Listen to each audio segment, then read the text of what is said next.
नमस्कार, फिर पैसा बोलता है में आपका स्वागत है। मैं आनंद श्रीनिवासन। आज शनिवार है, हमारे साथ अंकिता जी हैं। हम आज आपकी डाउट्स के बारे में बात करेंगे। अंकिता जी अपने सवाल पूछेगी, मैं जवाब दूंगा। नमस्ते सर। सबसे पहले सर हम अपने एक सब्सक्राइबर कहेंगे या व्यूअर कहेंगे, उनको थैंक यू बोलना चाहेंगे। उन्होंने स्पेशली आपको थैंक यू बोला है कि आप उनके सारे डाउट्स क्लियर करते हैं। आपकी वजह से वो बॉन्ड्स में इन्वेस्टमेंट करना शुरू कर चुके हैं। सो वो आपको बहुत-बहुत थैंक यू बोलना चाह रहे थे कि आप उनको आपकी वजह से वो इस लाइन में आ चुके हैं। Thank you. उनका नाम बता सकते हैं आप? नाम तो सर मुझे भी नहीं पता। ठीक है। Sorry. Next time I will just ask and next time हम उनको ज़रूर उनका नाम लेंगे। ठीक है। सर आज का पहला सवाल जो ये है कि आपने बहुत बार अपने व्यूअर्स को बोला है कि एसआईपी में इन्वेस्टमेंट उन्हें नहीं करके टिफ़िन और कॉफ़ी रेंज में उन्हें इन्वेस्ट करना चाहिए। ठीक है उन्हें वही। उसे कंसिडर करना चाहिए। हम्म, तो एसआईपी में भी हम थोड़ा अमाउंट करते हैं और अभी जैसे मार्केट चल रहा है उसमें भी आपने सजेशन दिया लोगों को कि थोड़ा-थोड़ा आप इन्वेस्ट करिए। तो दोनों में कुछ डिफ़रेंस तो रहा नहीं सर फिर? बहुत डिफरेंस है मैडम। सिस्टमैटिक इन्वेस्टमेंट प्लान आप एक एक्टिव म्यूचुअल फंड में करेंगे। ओके, वो एक्टिव म्यूचुअल फंड कैसा है कि किसी फंड मैनेजर के पास अपना पैसा दे देना और बोलो भैया मैं जुआ नहीं खेल सकता, आप डाइस आप को खेलिए रोल मेरे करो। बिहाफ़ पे। मेरे हिसाब में तो आप डाइस रोल करो।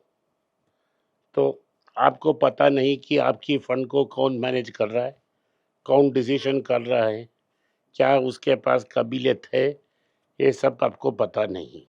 Correct, okay. वो स्विगी को खरीद सकता है, वो एटर्नल को खरीद सकता है, वो पॉलिसी बाजार खरीद सकता है, तो आपको जो भी पता उसका मन है। है या। लेकिन अगर आप मुझे फॉलो कर रहे हैं तो आप रिसर्च कर सकते हैं। आप ये मत कीजिए कि मैंने एक स्टॉक को कंसिडर करने के लिए बोल दिया, आपने कंसिडर कर लिया। आप उसके बारे में सोच सकते हैं, मैट्रिक्स को देख सकते हैं, हमारे बुक्स को पढ़ सकते हैं। इंग्लिश अंग्रेजी में है बुक्स, आप बुक्स को पढ़ सकते हैं और उसको पढ़ने के बाद आप डिसीजन ले सकते हैं कि क्या हम इस स्टॉक को कंसिडर करें या ना करें। ना करें। तो डिसीजन आपके है। सो अगर आपने गलती किया वो आपका गलती है, अगर आपने ठीक किया तो आपका है।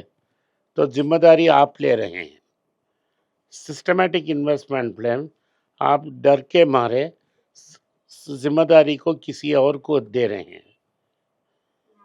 भैया क्या आप पैसा मुझे दे देंगे या आपको देंगे, अंकिता को देंगे? नहीं देंगे ना। करेक्ट, पूछेंगे ना क्यों दे रहे हैं, क्यों पैसा क्यों चाहिए। दें? तो आपका पैसा है, आपको देना है, आपको लेना है। वो अगर लॉस हो गया वो बोल देगा सॉरी। Sorry, correct. आपका तो गया पैसा उसमें। पैसा किसका गया? आपका गया।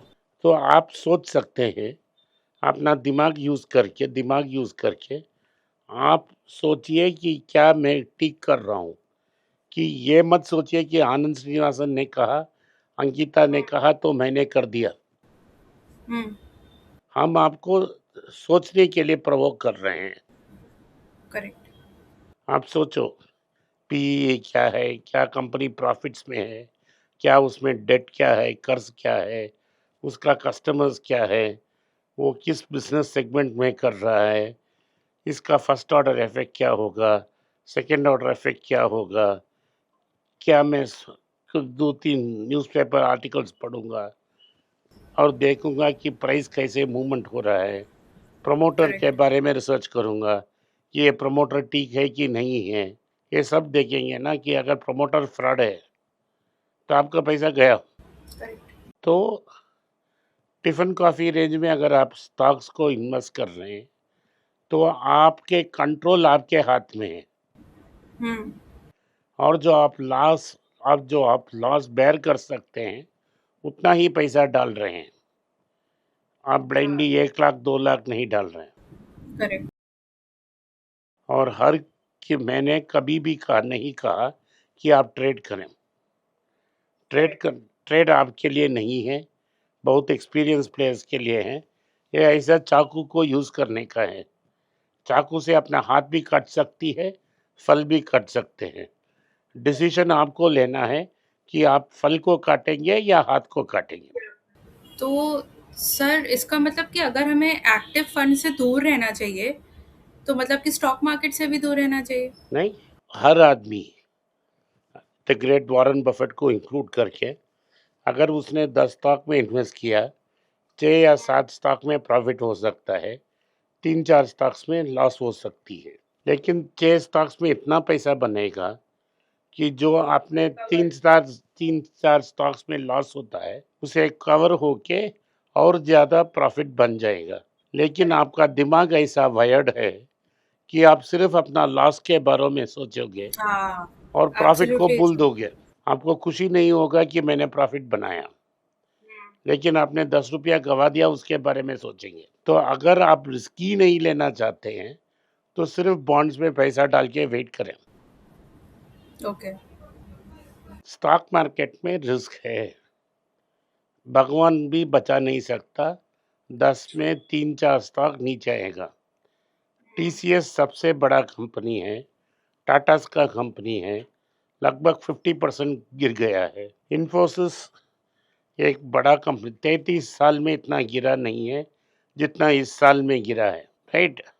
मार्केट फियर में इन्फोसिस और टीसीएस को गिरा रही है। हमें देखना है क्या कि टाटा फैमिली ने स्टॉक को बेचा है, नहीं बेचा है अभी तक। इन्फोसिस की जो फाउंडर्स के पास 15% की स्टॉक है, क्या उन्होंने बेचा है, बेचा नहीं है? क्या प्रेम जी ने अपना स्टॉक बेचा, नहीं बेचा? इतना ही आप कंट्रोल कर सकते हैं। किसी को पता नहीं कि ये कितना डैमेज करेगा। मेरे हिसाब से क्या होगा कि नंबर ऑफ एम्प्लॉइज कम होंगे, लेकिन टर्नओवर वैसा ही रहेगा, प्रॉफिट्स बढ़ेगा क्योंकि रुपया प्रेशर में है। करेक्ट। दूसरी चीज हम कंसिडर करने के लिए कहते हैं फार्मा कंपनीज। करेक्ट। ये और बिना ये दुनिया में सब लोगों को दवाई लेना पड़ता है। बीमार पड़ गया तो दवाई लेना ही पड़ेगा। तो ओके, इंडिया ये एक pharma factory for the world है। जो हम कंपनीज को कंसिडर कर रहे हैं वो वर्ल्ड क्लास कंपनीज हैं। हम्म। तीसरा चीज हम जो कहते हैं कंसिडर करते हैं वो गोल्ड रिलेटेड स्टॉक्स है। अगर करेक्ट। गोल्ड, हाँ, जब मैंने शुरू किया तो गोल्ड 3,500 रुपया में था।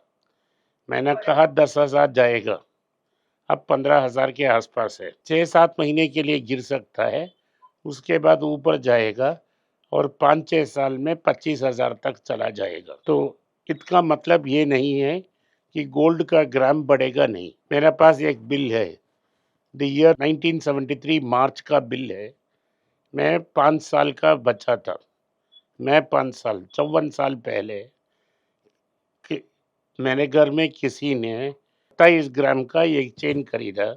मेरा पास वो चेन है, आज भी वो हम्म। 27 ग्राम है हम्म।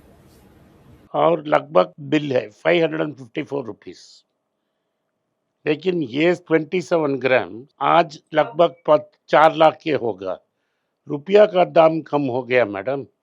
सो मैं कह रहा हूँ कि अगले 6 साल में रुपयों का दाम कम होती जाएगी, गोल्ड का वही की वही रहेगी।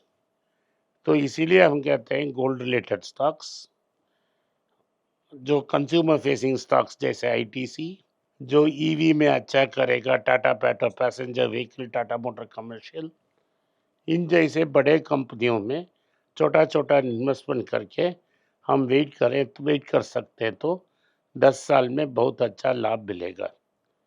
जो पैसा आप रिस्क नहीं लेना चाहते उसे बॉन्ड में डाल दें या गोल्ड में डाल के वेट करें। क्योंकि गोल्ड बढ़ेगा ही बढ़ेगा। अगली शॉर्ट टर्म में बता नहीं सकता कि 6-7 महीने में क्या होगा। ये डिपेंडेंट है कि अमेरिका में इंटरेस्ट रेट क्या होती है, ये हमारा कंट्रोल में नहीं है। करेक्ट। तो अगर इन अमेरिका ने 2 बार इंटरेस्ट बढ़ाया तो डेफिनेटली रेट गिरेगा। लेकिन अगर इंटरेस्ट रेट 2 बार बढ़ाया तो अमेरिकन इकोनॉमी में प्रॉब्लम आएगी। अगर अमेरिकन इकोनॉमी में प्रॉब्लम आया तो इंटरेस्ट रेट काटेंगे, गोल्ड का दाम ऊपर जाएगा। ऊपर जाओ। तो पैटर्न सेट है। सो इस पैटर्न हमको पता है, इस पैटर्न में हम खेल रहे हैं। अगर आप पढ़ सकते हैं, जो भी मैं कह रहा हूँ, आप पढ़ सकते हैं और उसके बाद डिसीज़न ले सकते हैं। करेक्ट। तो आज के लिए इतना ही। आपने इस पॉडकास्ट को सुना, इसके लिए मैं आपका आभारी हूँ। हो सके तो वीडियो को लाइक कीजिए, चैनल को सब्सक्राइब कीजिए और बेल नोटिफिकेशन दबाएं। इस वीडियो को अपने दोस्त और रिश्तेदार के पास भेजें और उन्हें देखने की आग्रह करें। नमस्कार, धन्यवाद, जय हिंद। अगर आप मुझसे संपर्क करना चाहते हैं, नीचे दिए गए ईमेल में मेल भेजें। मेरी टीम आपके साथ संपर्क करेगी और मदद भी करेगी।